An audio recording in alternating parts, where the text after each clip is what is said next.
and thanks everyone for joining us today. I know everyone's got busy schedules, so I appreciate you guys taking the time.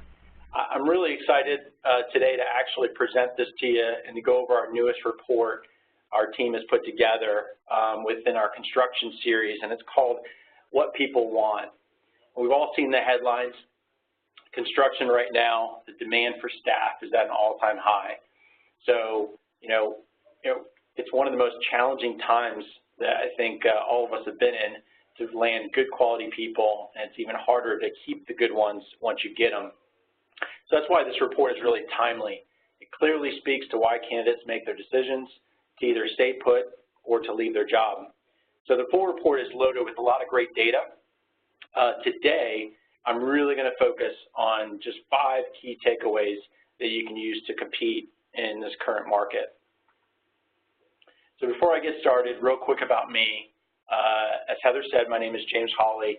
I head up our U.S. division for Hayes Construction, which specializes in working with GCs nationally to fill their key roles. Our clients span 23 different states, and our recruiters have a network of approximately 40,000 construction candidates, which helps them find that right fit for each of our clients' jobs. I'm glad that you guys have joined us today. I do sincerely hope this report is useful for your business. So with that, let's jump right in. Let's start with how we put the report together. So in August this year, we ran a survey, and we actually got a great response. Over 2,000 people actually sent in information, and we asked construction professionals about what they were looking for in a job. We got a very broad range of ages, seniority, locations, as well as industry. And what we asked them were things like, what's most important when you consider a job offer versus when you think about staying in your current role? Or would you take a pay or seniority cut for your ideal role? And, are you happy in your current job? So we also drilled down into some of the core pieces of the job, the salary, benefits, culture, and career growth, and then asked another layer of questions really to find out, what people thought was necessary for, company to have good culture and what benefits they wanted and so on. So the goal is to put together a report that would give employers the insights they need to attract and retain the right candidates. We truly feel that the right person does change a company and the right job will change a person's life. So our goal is to enable employers to find, secure, as well as keep, the right people more often. So we feel this report will definitely help make that happen. So why ultimately is this so important, what people want? Well, let me illustrate with some of our findings. The report shows that most construction professionals would consider leaving their job. In fact, 81%. So about 4 out of 5 people would consider taking a job offer. But only 11% of people are actively looking. So as you can tell, that's a massive gap. So what that means is 2/3 of people who are open to leaving are not actively job hunting. So if you're just posting a job to a job board, then really you're missing an entire group of qualified candidates. So what's more, half of the people we found are not happy in their current role, which means when you're talking to someone, there's a 50-50 chance that they're really unhappy in the job they're at. So if you put all this together, what does that mean? So if you're not making the right offer to the right person, then you're missing out on top talent. And if you're not actively working to retain top employees, then they could be open to a competitor's offer. So how can you do both things? Both find someone who's open to a job offer but not actively looking, and make the right changes to retain your existing workforce. Really the key is to know what candidates and employees care most about. So what do they care about? Well, we asked, which factors matter most when assessing a job offer compared to considering staying where they're currently at. And in these graphs, in order, you can see salaries in light blue, then benefits in dark green, followed by culture and career growth. So what does it all mean? Well, as you can see in both cases, salary is the single biggest factor, but it is outweighed by the other 3 factors. So when you're looking to recruit, benefits and culture are almost equally important, But look what happens to culture, that middle green block. When it comes to deciding to stay, culture gets 10% more important and everything else gets less important when it comes to retention. The survey also showed that overall culture was the main reason that people would leave their job. And that makes perfect sense. You know, culture is a big part of if you enjoy coming into work every day, and people who dread coming into work, obviously high risk of leaving. And finally, people are willing to compromise for their ideal job, and we found this really interesting. So if you have everything else that a candidate wants, then 65% would actually take a pay cut or a drop in seniority, which obviously is less money most likely. So the key then is to know what people want and promote what you offer that really matches candidates' needs and expectations. So let's dive into really 5 areas that we feel are actionable that can make a big difference within this report. So the first is you have to take a targeted approach. So ask yourself, who are you trying to find? Make sure you don't take a one-size-fits-all approach as well. A lot of employers think it's best to reach a large number of people and filter from there, but that's actually inefficient. And it means that you can't use targeted messaging because it just won't apply to everyone. So in practical terms, think about this in our own lives. The generic messages that you get, honestly, you can't hit delete fast enough, right? But then if it's more personal and it fits your situation, you're more likely to perk right up and you'll at least listen. So to do this, think about who you are trying to find the role. What career level are they at? What education are they likely to have? Then use the report to determine how to attract them. So for example, if you want to attract a person in Gen Y, think about where they get their information and what they are interested in, and try and target them. Okay, so let's cover in a bit more detail the how to do this. So the benefit of knowing who you're targeting and adapting your approach is that you can use the right message to get their attention, and you can use targeted communication to reach them. So examples are, consider associations and local groups. Even specialized recruiters can really help. Also look at niche job boards in your industry. That could also target the right audience. A great source is internal referrals. It's likely your best employees know good people just like themselves that can join. So make sure you have a good program to drive referrals. Also, do promote the job aspects that interest your target group. So for example, construction people want to know what project they'll get to work on. So make sure you spell that out. Gen Y candidates care a lot about career growth and development. So talk more about that. And 75% of construction candidates wish they got a signing bonus, making it the most wanted benefit. So be sure to message that within your communication if you do offer signing bonuses. All right, number 2 on our list is to make sure you're meeting market expectations. Reality is, none of us like bad gifts late in the process of getting hired.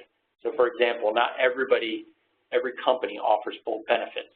In fact, 3/4 of employers offer health and dental, and 2/3 offer paid vacation, so it's not 100%. So if your business is one that doesn't offer some of these things or all these things, it could really be a bad surprise for your candidate to find out too late. So get out ahead of it, and that honesty will build trust. In the competition for paying the most, only one company can really win that category. So competing on salary alone is challenging. It's just really not effective. But you do need to meet market expectations or you risk losing every time out. Also be in tune with what your competition offers and know how you stack up. If you're getting turn downs on your offers, really dig in to see why. This is where a recruiter can give you great insight on weak areas of what you're offering that could be turning people away. Often a candidate may not feel comfortable being honest, with their future employer or prospective employer, but to be honest with you, with the recruiter, often we become their priest. So they do tell us a lot. So how do you know if you're meeting market expectations? Well, there's a few things here. So one is, not to self-promote too much, but we do have our Hayes Construction Guide, and that's a great way to start, just to give you a landscape for what roles are paying in your market. On that same note, you can leverage your Hayes consultant, who also talks to hiring managers and candidates all day and really has their finger on the pulse of what's changing in the market. Also, review salary ranges regularly. So this is a key thing, especially for companies that maybe that role has been empty for a while, and it's the first time that you're getting back in the game to hire someone. The market may have changed significantly since you last filled it. Benefits reviews every couple of years are definitely worthwhile as well. So like 10 years ago, maybe working from home wasn't an expectation, or having flex time or flex hours, and now in some industries and some candidates feel like it's a necessity. And so ultimately you have to be competitive in that. It might not be possible for your company to offer that tangible benefit, but if you're not reviewing your benefits regularly, then you really fall behind the market. So let's move to number 3. So ask yourself, how big is your network? And more importantly, who's actually in it? So this could be from many channels: your social media, your candidate database, your employee network, maybe your website traffic, all those things. You got to ask yourself, how good is it? So if you start talking, is anybody listening? Are you missing the audience are you trying to reach and get to? If someone isn't in your network as well, you have no chance to communicate with them, and ultimately will miss them. And so you could be missing that perfect match, perfect candidate, simply because you're just not communicating and you're not part of the same network. So the obvious next question is, well, that's great, James, but how do I build my network? So here's some ideas.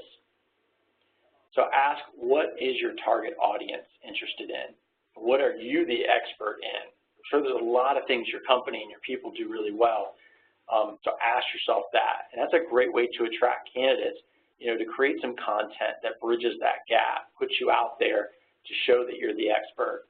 Maybe you can talk about the certifications you think matter most, or about the latest technology in your industry, or how you're using it, or just even simply the projects that you're working on. Could be really interesting to candidates to read and understand.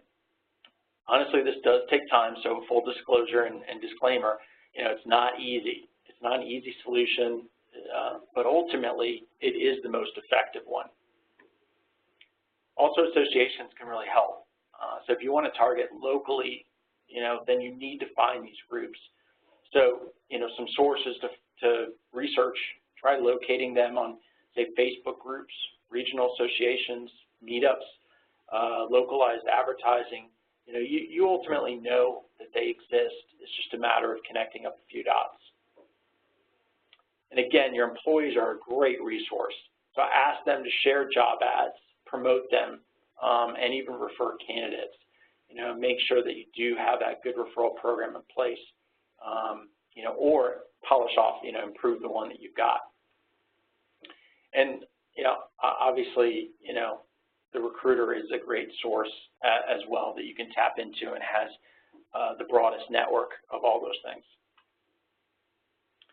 So moving on to our number 4. So our 4th recommendation is to really look at your EVP. So often we see clients whose leaders can't articulate their employer value proposition. Basically, the why do people want to work here question. So start with these. Ask your employees why they like working there. Look at what sets you apart. And why are candidates drawn to your company? So as you build this, or just honestly, refine it and make it better, keep a few things in mind. So we found that culture is rated especially high by construction respondents. It's the #1 reason that passive candidates will consider leaving their job. They're not looking for a new job, but they would consider one that met their career objectives. Different groups care more or less about different things, so make sure you target that. So for example, Gen Y care a lot about career growth. They rate it very highly, both for considering a job offer and for staying in their current role.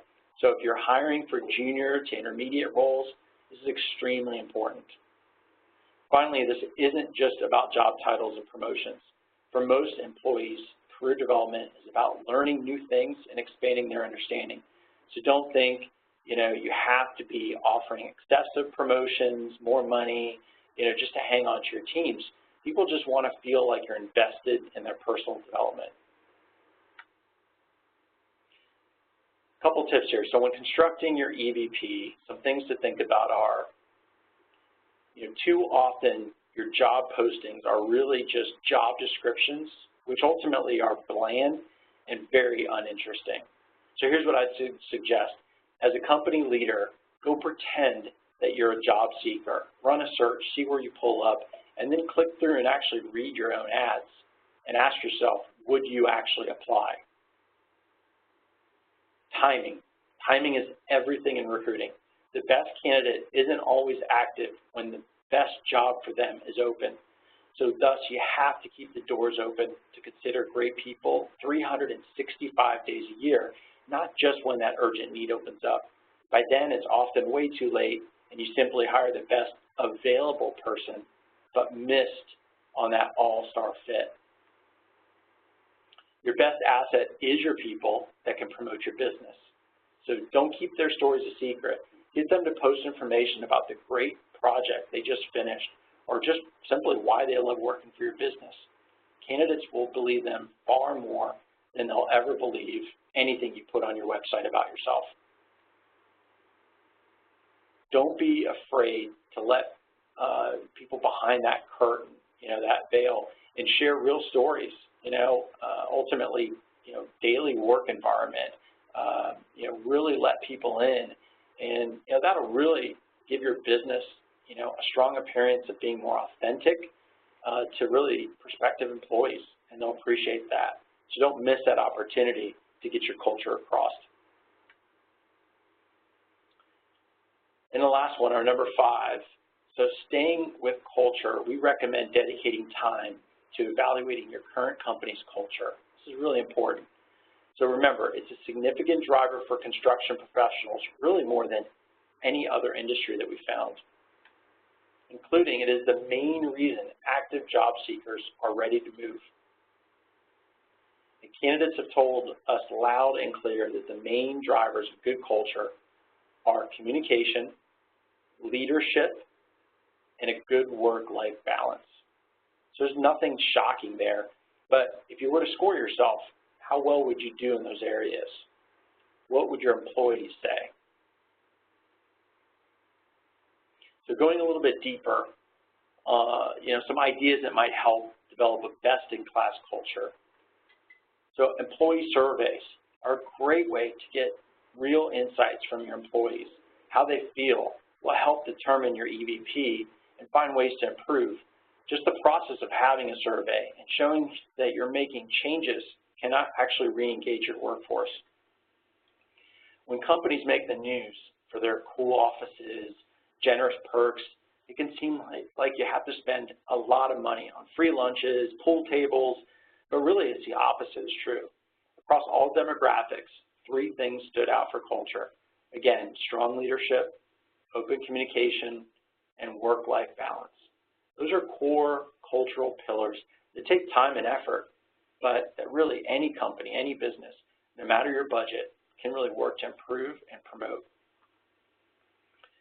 So your EVP and your culture are closely aligned. So while your EVP might include things like competitive compensation, benefits, and career growth, what you're really communicating is that you have a culture of reward and recognition. And finally, keep in mind that this is never a finished product. You don't get to the finish line of good culture and then stop adapting. So think about your work culture 10, 20 years ago versus today. It's probably changed quite a bit through technology, candidates' expectations, marketplace, client needs, and I would expect that much will change over the next 10, 20 years as well, as demographics and technology keep evolving. So let's do a quick summary and review actions that you can take today. So to recap, here's our 5 takeaways. Number 1, employees and candidates will compromise to get what they really want. Number 2, if you're just posting to job ads, then you're not reaching all the potential candidates. Number 3, you still need to meet market rate, but competing on salary alone won't drive results. Number 4, company culture is critical, and employees won't be won over by superficial offerings.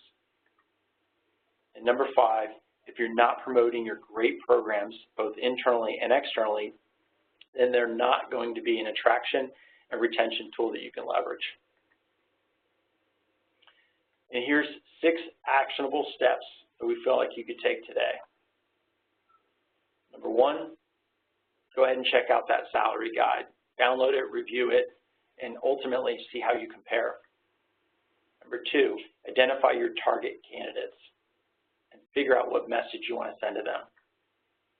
Ask your employees what they like about working for you and what could be improved.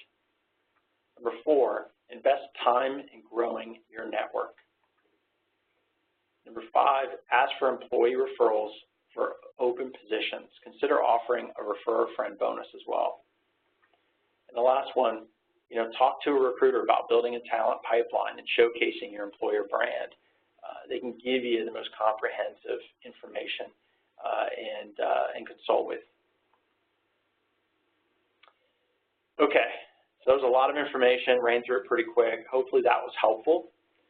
Again, I didn't cover the full report, so when you get your copy, we'll cover some other things, including just a deeper dive into the data. We'll also cover your region, so any regional trends within your markets. We'll also cover key findings by function, so a little bit more detail there.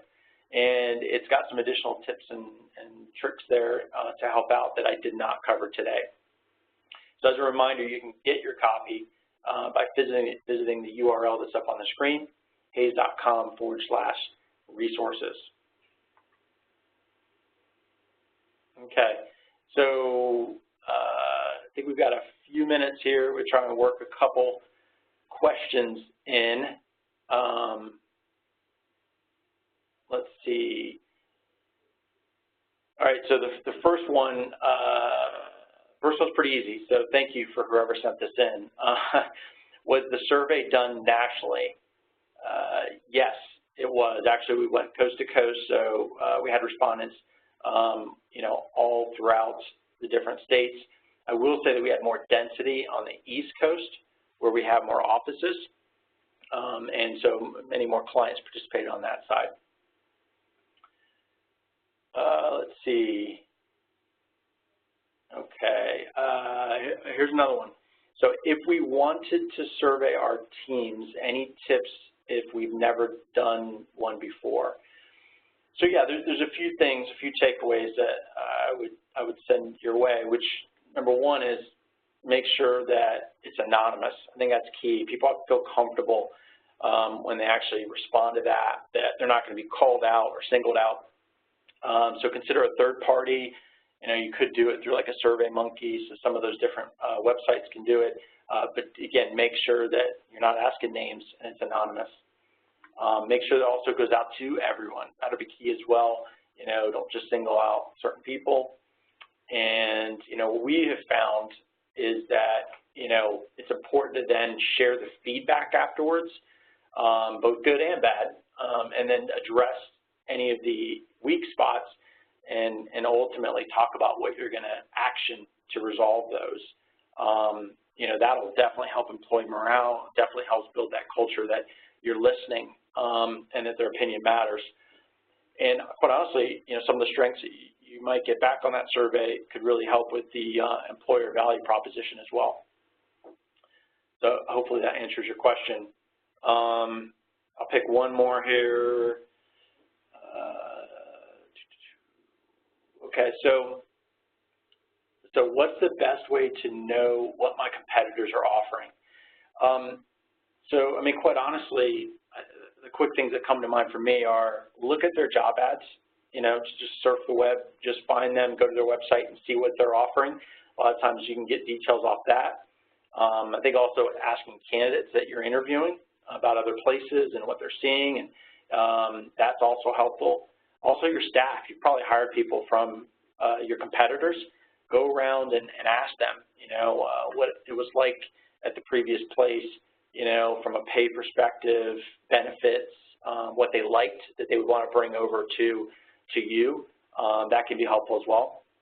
And then obviously, you know, the recruiter that you're working with, you know, whether it's a Hays consultant or not, but recruiters have a very large cross-section of conversations throughout the market and can help out in that category. Cool. All right, so I think we're up against the clock. So that's all the time we really have, but I want to thank everyone for joining. So stay tuned for our next report, which will actually be our annual construction salary guide, which will launch in early 2018. So again, thanks for everyone for joining, and enjoy the rest of your day.